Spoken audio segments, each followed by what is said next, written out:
Hello, Music Worcester fans. Adrien Finlay here with Peter Sulski, the director of the Worcester Symphonic Project. Peter, welcome. Good morning. So I thought we would just start with the big picture on the Symphonic Project, because while this is the fourth iteration of the project, it started many years ago with an idea that you had. So I was wondering if you could just recap for us, how did this exactly get started? That's a great question. Thank you, Adrien. When I started working as an adjunct at the various universities and colleges of Worcester, of which there are so many and so varied and so rich in substance, I was fortunate enough to be working with so many students, but we had very small ensemble programs. With some wonderful exceptions in town, of course. For instance, at WPI, they have a thriving orchestral program, and they will be participating on their own as well. And so over the, say, 5 or 6 years, it just became clear to me that what we needed was a project that was centralized, that could bring together people and then include also members of the community, the greater community, as well, of all ages, to use our incredible space that we have. And of course now, working with Music Worcester as well, to have the backup, to make it just a sort of very, very viable part and a rich part of our cultural community.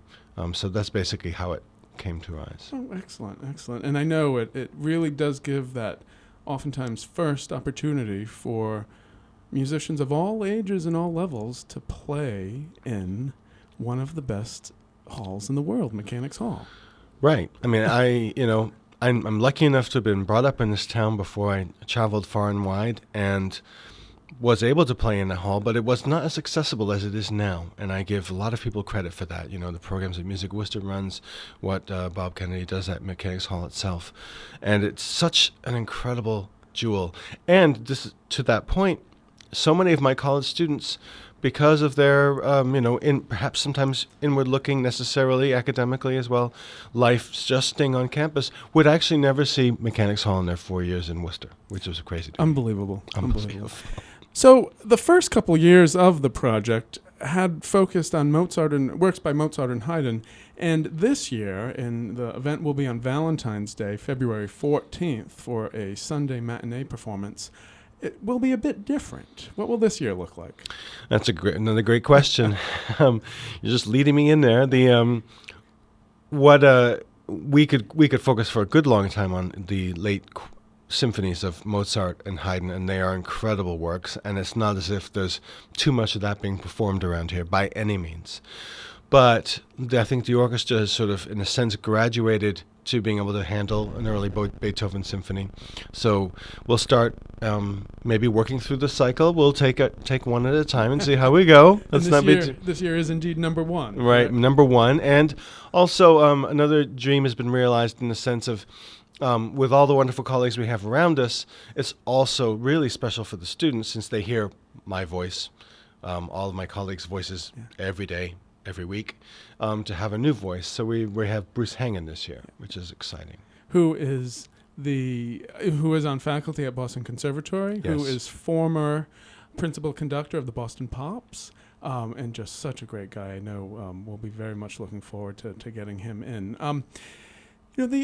What you just mentioned is really the core of the project. And for anyone listening today who might not be aware of the full scope of the Symphonic Project, it is so unique and so different from any other kind of training program or any other kind of program that exists, where you could have a aspiring violin player who's in a local middle school sitting next to, at the Symphonic Project, a professional violinist who's leaning over, coaching them, giving them a mini lesson at every rehearsal. The experience is quite extraordinary. And now that you've seen it through for a few years, and you also have great renewal of students coming back. What does keep students coming back? What keeps those families involved? Well, I think the first thing is that they're playing in a world-class venue with great musicians around them, and also incredible repertoire, which is always renewable. You know, I look forward to Beethoven's First, even though I've played it 30 times. You know, I mean, it's true art. It's great art. So, in other words, it's something that students could see themselves doing, even if they're now then adult amateurs working, you know, in Worcester in 10 years. And that, for me, is the goal. We always try and look very far forward. And I also think because it is also very tightly scheduled in the sense that it's only 6 major rehearsals with, of course, a lot of work done outside, you know, with my own ensembles, etc., which allows it to come together quite quickly and stay very fresh. Because we're well aware that there are, you know, there's a Worcester Youth Orchestra, credit to all the great work they do. There are other you know, all the college orchestras have their sort of normal thing going on, which is very, very important. But this is one thing that we can bring and really bring out into the community. And at the same time, too, in this era of overscheduling, yes, especially young people, to basically just have high impact with low time commitment. Yeah, absolutely. And another hallmark and totally unique aspect of the project is exactly what you just said, all ages. We have middle school students, we have high school students, we have adult amateurs who still play for fun. We have college students from the area, colleges and universities here in town. And we have professionals from all over Greater Worcester into Boston. It's just a totally unique experience. And you never know who you're going to be sitting next to, right? That's right, yes. And, you know, a lot of my Worcestershire Music Society colleagues as well, you know, coming along to help out. This year we have a nice, beautiful twist, too. The woodwind and brass are going to be basically supplied by some members of the Holy Cross Chamber Orchestra, but also the corps from the WPI Orchestra, which is very strong. And, of course, they'll be playing Schubert Unfinished Symphony, which is very exciting, and also adding into our performance as well. So, as you said, it's a sort of a fantastic sort of bring it together, and the students just get this amazing taste of what it's like to play great music in a great hall. So you mentioned Beethoven's First Symphony. You mentioned the great Schubert Unfinished Symphony. What else is on the program? Again, another new twist. There's always a new direction to take, and we're trying to get more of the college choirs involved. And we had We have a few involved this year. One had to cancel just due to late notice for reasons that we can't talk about here. But we have the Holy Cross chorus with us, the Holy Cross choir with us, which is fantastic, helping us out with the Schubert Mass in G, which is an exceptional work.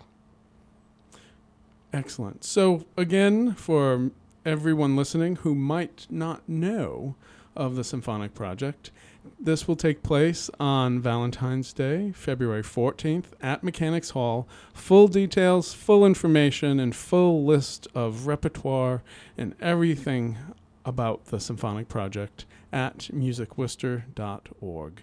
Or feel free to call us at